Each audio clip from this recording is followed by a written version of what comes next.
नमस्कार मंडळी. ग्रहांचं गोचर भ्रमण हे वर्षातून, महिन्यातून, कधी कधी दिवसातून अनेकदा होत असतं आणि याचा प्रभाव प्रत्येक वेळेला राशीवर चांगला, वाईट, शुभ, अशुभ असा होताना दिसतो आणि त्याच्यातूनच आपण माहिती घेत असतो मासिक राशी भविष्य, वार्षिक राशी भविष्य. काही ग्रहांचं गोचर भ्रमण हे काही दिवसांसाठी, तर काही ग्रहांचं गोचर भ्रमण हे काही वर्षांसाठी होत असतं.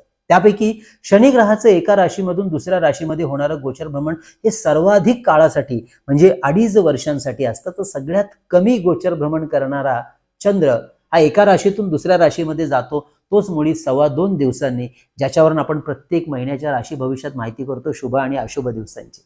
तर शनीच्या खालोखाल माहिती गोचर भ्रमण करणारा ग्रह म्हणजे राहू, अर्थात राहू म्हणजे केतू सुद्धा. राहू आणि केतूचं गोचर भ्रमण हे 18 महिन्यांसाठी असतं, एका राशीतून दुसऱ्या राशीत. मंडळी, बऱ्याचदा राहू हा मोठ्या प्रमाणात अशुभ फलदायी असल्यामुळे हे राहूचं राशी परिवर्तन प्रत्येक राशीसाठी फार महत्वाचं ठरतं. नुसते अशुभ फळ माहिती घेण्यासाठी नाही, तर राहू काही राशींना आणि काही घरामधून अतिशय लाभदायक शुभ अशी फळं सुद्धा देतो, ते जाणून घेण्याकरता. त्यामुळेच आपल्याला आजच्या भागामध्ये राहूच्या गोचर भ्रमणाचा अभ्यास करायचा आहे. कारण राहू ऑक्टोबर महिन्यामध्ये 2023च्या आपलं राशी परिवर्तन करून मेष राशीमध्ये सध्या त्याचं गोचर भ्रमण सुरू आहे. त्या मेष राशीतून गुरु ग्रहाच्या मीन राशीमध्ये म्हणजे मागच्या राशीमध्ये येणार आहे, पदार्पण करणार आहे 18 महिन्यांसाठी. हे राशी परिवर्तन कधी सुरू होणार, कधीपर्यंत असणार, त्याचा आपल्या राशीच्या म्हणजे तूळ राशीच्या मंडळींना काय बरं परिणाम मिळणार, शुभ अशुभ, या सगळी गोष्टींची माहिती आपल्याला आजच्या भागामध्ये करून घ्यायची आहे. तेव्हा व्हिडिओ शेवटपर्यंत संपूर्ण पहा, कारण शेवटच्या भागात आपण काही उपाय सुद्धा या राहू केतूच्या अनुषंगाने माहिती करणार आहोत. म्हणजे हे राशी भविष्य आपण आपल्या चंद्र राशीनुसार म्हणजे जन्म राशीनुसार माहिती करून घेत आहोत. तर मंडळी, मी वास्तू ज्योतिष सल्लागार नयन धोत्रे आपल्या सगळ्यांचं स्वागत करतो आपल्या आवडत्या युट्यूबवरील चॅनल ज्योतिष कट्टामध्ये. वास्तू, ज्योतिष, मंत्र, साधना, उपासना, धर्म, अध्यात्म अशा विषयातल्या विविध रोचक मुद्द्यांची आणि घटनांची माहिती घेण्यासाठी चॅनलला अवश्य सबस्क्राईब करा. सोबत दिलेलं बेलचं चिन्ह सुद्धा दाबा. तसेच आपल्याला सुद्धा आमच्याकडून ज्योतिष किंवा वास्तू विषयामध्ये सशुल्क मार्गदर्शन घ्यायचं असेल तर आमच्या कार्यालयाच्या संपर्क नंबरवरती व्हॉट्सअप करून माहिती आपण घेऊ शकता. कशा प्रकारे आपल्याला सल्ला दिला जातो, कोणते मुद्दे त्याच्यामध्ये कव्हर होतात. त्यानंतर आपले अपॉइंटमेंट अवश्य बुक करा 9892156163 या आमच्या नंबरवर. हा नंबर डिस्क्रिप्शनमध्ये आणि खाली डिस्क्रिप्शनमध्ये आणि थंबनेलवरती दिलेला असतो. तर राहू परिवर्तन तूळ राशीसाठी कशी राहणार आहे याची माहिती आपल्याला घ्यायची. राहूचं गोचर भ्रमण 30 ऑक्टोबर 2023 ते 18 मे 2025 या काळासाठी असणार आहे. हे भ्रमण यावेळी आपल्या 6व्या घरातून सुरू राहणार आहे, षष्ठ स्थान. तर केतू हा आपल्या 12व्या घरातून गोचर भ्रमण करणार आहे. राहू केतू हे मुळातच छायाग्रह असून राहूचं गुरु ग्रहाच्या म्हणजेच मीन राशीमधून गोचर भ्रमण सुरू झाल्यानंतर राहूचं फळ हे गुरु ग्रहाप्रमाणे कार्यामध्ये यश मिळवून देण्याकरता आपल्याला उत्तम राहणार आहे. एखाद्या नवीन विषयाचे ज्ञान घेण्यासाठी हा राहू आपल्याला संधी मिळवून देईल. बऱ्याचदा कामाच्या ठिकाणी आपला अजून चांगला उत्कर्ष, चांगलं पद आणि चांगली प्रतिष्ठा मिळवून देण्यासाठी आपल्या अंगीभूत कार्यकौशल्यामध्ये वाढ करायला सुद्धा हा राहू आणि केतूचा बदल आपल्याला मदत करेल, महत्वाचा राहील.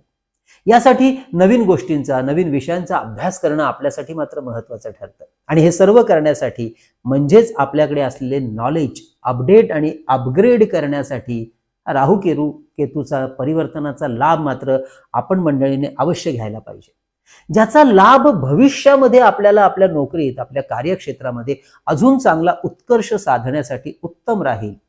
राहूचं हे भ्रमण राशीच्या 6व्या घरातून होत असल्यामुळे बऱ्याच काळापासून जी काही शारीरिक दुखणी, आरोग्याच्या तक्रारी सुरू होत्या, त्यामध्ये योग्य डॉक्टरी सल्ल्याचा उपयोग तुम्हाला चांगला होईल. म्हणजे डॉक्टरांची औषधं लागू पडतील, पथ्यपाणी त्याचा आपल्याला फायदा होईल आणि चांगल्या आरोग्याचा लाभ आपल्याला या कालखंडात होताना दिसेल. नवीन मित्र, नवीन लोकांचा सहवास, मैत्रीचा प्रस्ताव सुद्धा पुढे येईल. त्यांच्याकडून बरंच काही नवीन शिकायला, समजायला तर मदत होईलच, परंतु त्यांच्या मार्फत जीवनातील सुख आणि समृद्धीच्या नवीन वाटा आयुष्यात निर्माण होतील आणि काही चांगल्या लाभाच्या संधी सुद्धा आपल्याला मिळताना दिसतील या 18 महिन्यांच्या कालखंडात.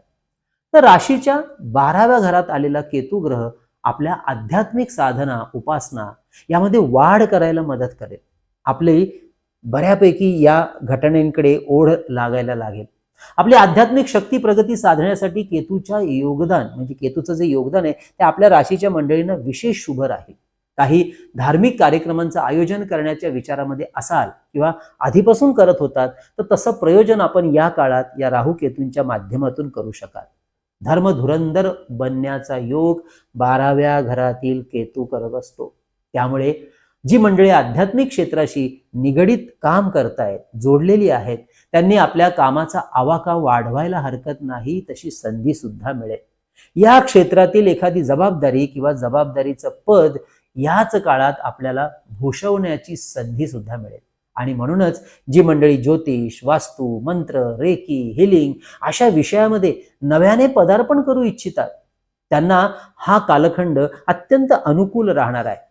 मंडळी, बऱ्याचदा आयुष्यात बारीक सारीक बदल करणं, छोटे मोठे निर्णय घेणं हे जीवनातल्या मोठ्या गोष्टींकडे पदार्पण करण्यासाठी अत्यंत महत्वाचे असतात. हा मंडळी, छोटासा बदल सुद्धा मोठ्या रस्त्याकडे घेऊन जातो. यावर आपल्या राशीच्या मंडळींनी अवश्य लक्ष ठेवावं आणि मिळालेल्या संधीचा योग्य उपयोग करून घ्यावा, असे हे राहू केतू आपल्याला सांगतायत. म्हणजेच आपल्याला दक्ष राहायचंय, संधी शोधायची आहे. बऱ्याचदा आपले सकारात्मक विचार आणि कृती ही दुसऱ्यांच्या उत्कर्षासाठी कारणीभूत ठरत असते. हा मंडळी, अगदी हेच आपल्या बाबतीमध्ये या 18 महिन्याच्या कालखंडात घडण्याचा योग राहू केतू निर्माण करत आहे. तुमचा आध्यात्मिक सामाजिक ऑरा अत्यंत सकारात्मक आणि ऊर्जावान करण्यासाठी राशीला आलेला 12वा केतू या संदर्भात आपल्याला उत्तम मदत करणार आहे. ज्यांचा व्यवसाय हा परदेशाशी संदर्भात आहे, परदेशाशी जोडलेला आहे, ज्यांना काम आणि व्यवसायासाठी परदेशातून दौरे करायचे आहेत, अशा दौऱ्यांचे लाभ पदरात पडायला मदत होईल. तर इम्पोर्ट एक्सपोर्टच्या कार्यक्षेत्रातील आपल्या कार्यामध्ये या काळात चांगली सकारात्मक वाढ होताना दिसेल. नवनवीन कामं मिळायला लागतील. आपल्या कामाच्या संदर्भात नावलौकिक सुद्धा वाढायला हा राहू केतू या राशी बदलाचा 18 महिन्याचा परिणाम आपल्याला चांगली मदत करेल. ज्यांच्या कामाचा संबंध IT, केमिकल, इंजिनिअरिंग अशा क्षेत्राशी आहे, त्यांना विशेष लाभ मिळवून देण्याचं काम सुद्धा हा राहू केतू करणार आहे ह्या 18 महिन्यात जोरकसपणे. तर मंडळी, हे होतं आपल्या गोचर ग्रहांचं फळ, जे आपल्या मूळ कुंडलीमधील ग्रहाप्रमाणे मिळत असतं. हे कधीच विसरायचं नाही बरं का. त्यामुळे आपल्या मूळ कुंडलीमध्ये राहू केतूचं शुभ अवस्थेत, शुभ राशीत, शुभ घरामध्ये असतील, म्हणजेच राहू कन्या किंवा मिथुन राशीमध्ये, म्हणजे राहू कन्या किंवा मिथुन राशीमध्ये असेल, केतू मीन धनु मकर राशीमध्ये असेल, तसेच राहू केतूची सध्या आपल्याला दशा महादशा अंतर्दशा सुरू असेल, तर या 6व्या घरातील राहू आणि व्ययस्थानातील केतू आपल्याला आत्ता जे आपण सांगितलेलं कार्यक्षेत्रातलं अफाट यश आहे ना, ते यश मिळवून द्यायला परिपूर्णपणे 100% मदत करेल. पण हा ग्रहयोग तुमच्या मूळ पत्रिकेत पाहिजे. परदेशात नोकरी करणाऱ्या नोकरदार मंडळींना सुद्धा हा राहू केतू बदल कार्यक्षेत्रातल्या संपन्नतेचा अनुभव देणारा ठरेल. मंडळी, हे झाले राहू केतूचे सकारात्मक परिणाम. आता आपण माहिती घेऊया ती त्याच्या नकारात्मक परिणामांचे, म्हणजे धोका कुठे आहे हे सुद्धा माहिती असलेलं उत्तम. आणि ह्या धोका कमी होण्याकरता प्रॅक्टिकली आणि आध्यात्मिक उपाय काय करायचे हे सुद्धा आपण माहिती करून घेणार आहोत शेवटच्या भागात. म्हणजे आपल्या मूळ कुंडलीमध्ये राहू केतू अशुभ स्थितीमध्ये असेल किंवा पत्रिकेत गुरु ग्रहाचं शुभ बळ नसेल, तर आपल्याला आपल्या कामाच्या व्यवहाराच्या संबंधात कोणत्याही गोष्टी लोकांसमोर उघड करून चालणार नाहीत. कारण 6व्या घरातील राहू, त्यामुळे आपल्या महत्वाच्या गोष्टी आपल्या हितशत्रूंच्या हाती लागल्यामुळे नुकसान करू शकतो, किंवा आपले हितशत्रू जे आपल्या बरोबर असतात पण शत्रुत्व बाळगून असतात, ते तुमचं नुकसान करू शकतात. आपलं एखादं ठरत आलेलं, जमून आलेलं काम ही मंडळी अचानक आपल्या हातातून बाहेर काढू शकतात. आणि म्हणूनच आपल्याला ही सावधानता ठेवायची आहे, गुप्तता पाळायची आहे आपल्या कार्याच्या संदर्भात, प्लॅनिंगच्या संदर्भात. तसेच या संपूर्ण काळामध्ये आपल्याला सरकारी अधिकारी वर्ग यांच्यापासून कुठलाही त्रास होणार नाही, यासाठी त्यांच्याशी सांभाळून व्यवहार करायचे, सामोपचाराने राहायचं आहे, वागायचं आहे. परदेशात राहणाऱ्या मंडळीने आपल्या कागदपत्रांच्या पूर्ततेसाठी योग्य जाणकारांचा सल्ला घेऊन कामं करायची आहेत. म्हणजेच कागदपत्रांच्या बाबतीमध्ये, डॉक्युमेंटच्या बाबतीमध्ये संदर्भातल्या कामातल्या अडचणी कमी होतील आणि सहजता येईल. नाहीतर क्षुल्लक गोष्टींसाठी आपलं काम थांबून राहण्याचे योग हा केतू निर्माण करतो. त्यामध्ये आपला वेळ आणि पैसा सुद्धा नाहक वाया जाईल. त्यासाठी अवश्य काळजी घ्या. 6वं घर हे रोगस्थान म्हणून ओळखलं जातं, तेव्हा या काळात जुन्या आजारांवर लक्ष ठेवा. योग्य उपचार आणि पथ्य पाणी आपल्याला जाणीवपूर्वक सांभाळायचे आहे. विशेष करून ज्यांना पायांची दुखणी आहेत त्यांनी पायांच्या दुखण्याकडे बिलकुल दुर्लक्ष करू नका या कालखंडात. तर मंडळी, अशा या राहू केतूच्या कालखंडात आपल्या कुलदेवतेची उपासना वाढवा. गुरुवार आणि पौर्णिमा या दिवशी गुरुचरित्राचा 14वा आणि 18वा अध्याय अवश्य वाचनामध्ये ठेवा. स्त्री पुरुष कुणीही वाचू शकतं.